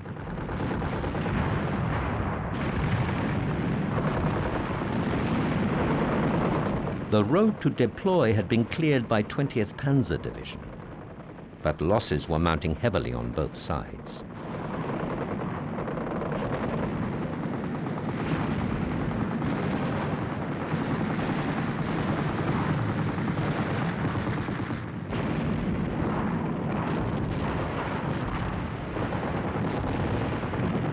The defenses of Deploy were bombarded by German guns. The Russians pulled back out of the village, but regrouped in the surrounding hills. Twice the advancing Germans took the hills. Twice they were thrown back by Soviet counterattacks. Then there was a third attempt, and the 33rd Panzer Grenadier Regiment, with its last remaining officer, retook the ridge before being driven back once again. The panzer divisions clawed their way into the village of Poneri, meeting the most fearsome resistance. But Russian losses were beginning to mount.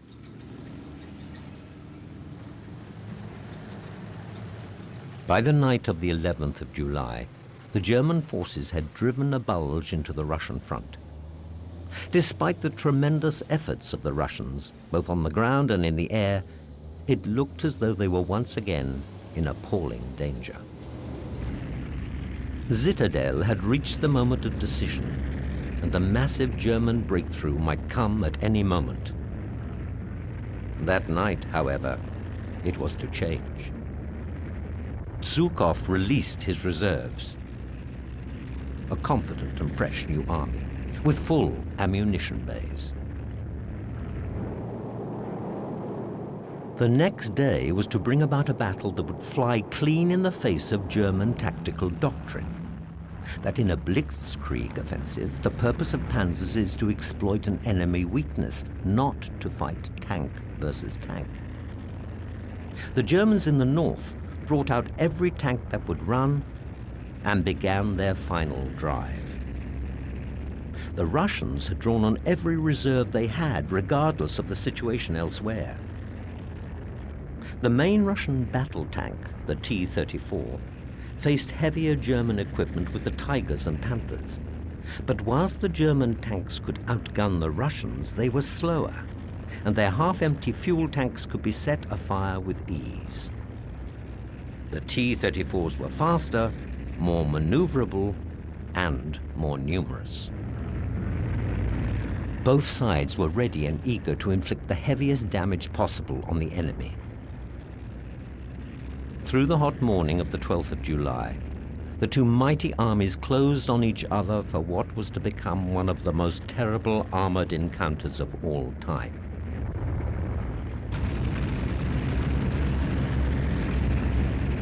Near Prokhorovka, all was set for the largest clash of tanks ever assembled. But meanwhile, the Russians had another card to play, a massive all-out air attack on the German forces below. As night came, the 17th Air Army's 213th Night Bomber Air Division, along with reinforcements from the 313th Night Bomber Air Division from the 15th Air Army, attacked the northern sector. The air was filled with a steady roar, as waves of Soviet bombers and their fighter escorts maintaining rigid formation flew over the battlefield, directing their bombs onto where German tank and artillery emplacements were concentrated. The raids continued all night. They flew no less than 362 sorties against the Germans, dropping 210 tons of bombs.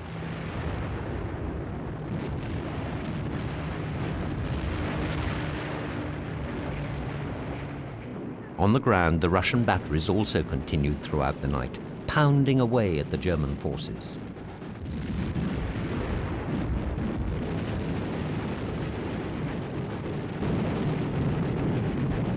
As dawn broke, yet another airstrike was launched. The skies were filled with Stukas and Schlach aircraft, battling it out in dogfights involving up to 150 aircraft at any one time.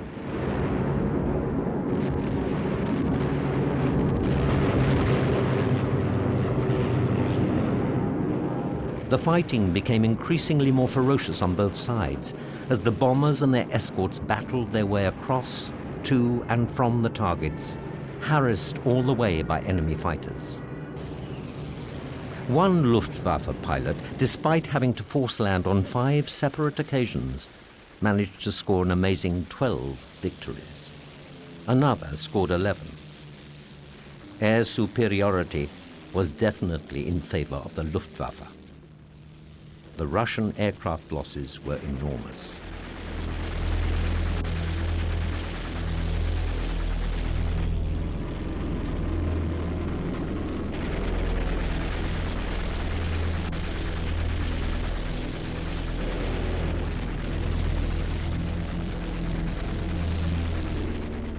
But no sooner had they lost 100 than another 100 fresh aircraft would be in the air and hurling themselves relentlessly against the battle-weary German pilots. A staggering 72 separate air battles were recorded, involving an amazing total of 2,174 sorties, some of the pilots going up as many as 6 times throughout the morning. In the south, a further 200 aircraft were sent up to keep Hauser's panzer spearheads at bay. Up until this time, throughout the whole air campaign for the Battle of Kursk, the Luftwaffe had flown a staggering 37,421 sorties destroying 1,735 enemy aircraft. 20,000 tons of bombs had been dropped, and over 1,100 enemy tanks and 1,300 vehicles had been destroyed by the Luftwaffe.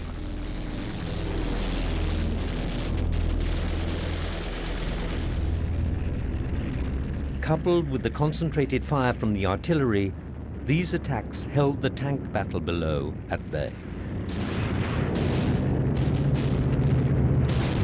However, it was short-lived, as just before noon on the 12th of July, the battle on the ground opened up. The two mighty armies met head-on as the German tanks tried desperately for a big breakthrough. This was the Clash of the Titans. The largest tank battle in the history of warfare had begun. The future of Hitler's war on the Eastern Front now lay in the success or failure of this mammoth armored brawl.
From the moment the leading elements of Soviet armor crashed through the SS Panzer Corps first echelon, the commanders of both sides lost all control of their formations, and the battle became a confused free-for-all, in which every tank and its crew fought individually amidst a packed mass of armor like knights on a 15th century battlefield. In this colossal drama, fighting was almost at point-blank range. The Tigers lost all advantage of armor and armament which they enjoyed over the T-34s at long range. From the smoke and dust which enveloped the battlefield spurted huge flashes of flame as ammunition exploded aboard stricken tanks, sending their turrets wheeling through the air as they separated from the shattered hulls. Tanks collided, rammed each other, locked together in a most fearsome struggle. The Russian 2nd Guards and 2nd Tank Corps broke into the woods west of Belencino and the farms east of the village of Kalinin. In the center of the Russian line, 18th and 29th Tank Corps were slugging it out with Liebstandarte, the spearhead of the German attack. The impact of the Russian armor, its machines fresh, unworn, and fully armed, thudding into Hauser's battle-weary divisions, knocked the momentum out of the German advance. On the north flank, Totenkopf fought a series of close-quarter tank and infantry engagements with 31st Tank and 33rd Guards Rifle Corps. No mercy was shown by the Russians to the men of the SS division that fell into their hands. Their death's head insignia was a virtual death warrant. Overhead, the Red Air Force continued to bomb the artillery emplacements. The big guns on both sides sent barrages of flames and smoke through the air. There was going to be no reprise from either side. This was a fight to the finish. On their right flank, Rotmistrov's 2nd Guards Tank Corps slammed into Das Reich. By mid-afternoon, a crisis flared up for the Russians. On Rotmistrov's right flank, the 18th Tank Corps was coming under heavy pressure. The 5th Guards Army, which had no tanks and was by now weak in artillery, was also threatening to give way as German tanks broke through 2 of its infantry divisions. Rotmistrov now committed the remainder of his army, the remaining reserves, to secure the breach and forced the advancing Germans to go on the defensive. In fact, by late afternoon, after a series of attacks and counterattacks, both sides were locked in a stalemate of defensive action.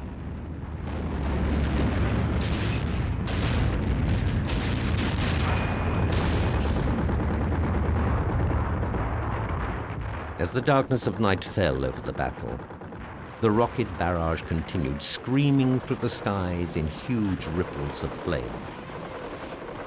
Most of the German troops were in despair.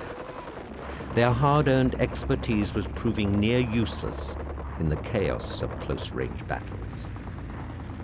Their dismay was matched at Hitler's headquarters, where news had come through of Allied landings in Sicily 2 days before. Hitler decided he had no choice but to withdraw the 3 SS Panzer divisions from the salient to reinforce his armies in Italy. But the Russians did not relent. They now launched Operation Kutuzov, a Soviet counteroffensive. The Germans went on the retreat, hampered continuously by the Russian pursuit. The Red Army rolled out of the salient towards Orel, confident and victorious. But the victory was not without cost. Germany could derive some comfort from the fact that although defeated in this battle, they had inflicted major damage on the Russian army and its reserve force. Withdrawing from the relentless Soviet pressure, the German forces destroyed everything behind them, leaving nothing that could be turned against them or used by the pursuing Russians. They laid fields with mines, blew up the railroads, and destroyed the bridges. Yet still, the Russians kept on coming. On the 17th of July, the Soviets launched a powerful attack in the south along the Meuse line. They fielded 5 fresh infantry armies, 2 mechanized corps, 3 tank brigades, and a cavalry corps. There was yet another fierce and bloody battle. In the area around Orel, Model's army was now facing a second Stalingrad as the Russians raced to cut off his escape. With about 600,000 men, he had to smash his way through Kutuzov's army, only just managing to avoid complete encirclement and reach the comparative safety of the Hagen line. The battle was lost, and the fault was Hitler's. For it was his delays that had allowed the Russians to prepare their defenses and train their men. Conceived, planned, and executed by the heirs of the great General Staff, Citadel had been a complete failure. A Materialschlacht, clash of machines, had been sought at Kursk in the full knowledge that the attacking forces were inferior in numbers to the enemy and that there were insufficient reserves to exploit any chance of success when the opportunity had allowed. The operation seemed to have been planned on the assumption by Hitler that the Russians would collapse at the first impact. Little thought had been given to what might happen if they did not, although Model had warned of the consequences. For when the enemy fails to disintegrate, the dash and aura of invincibility was no longer going to be enough. Poor German intelligence at every stage, especially in the lack of knowledge as to the strength of Russia's army and their fortifications and defenses, and the masterly placing and handling of the Russian strategic reserve, had ensured the failure of Citadel. The collapse of Citadel marked the turning point of World War II.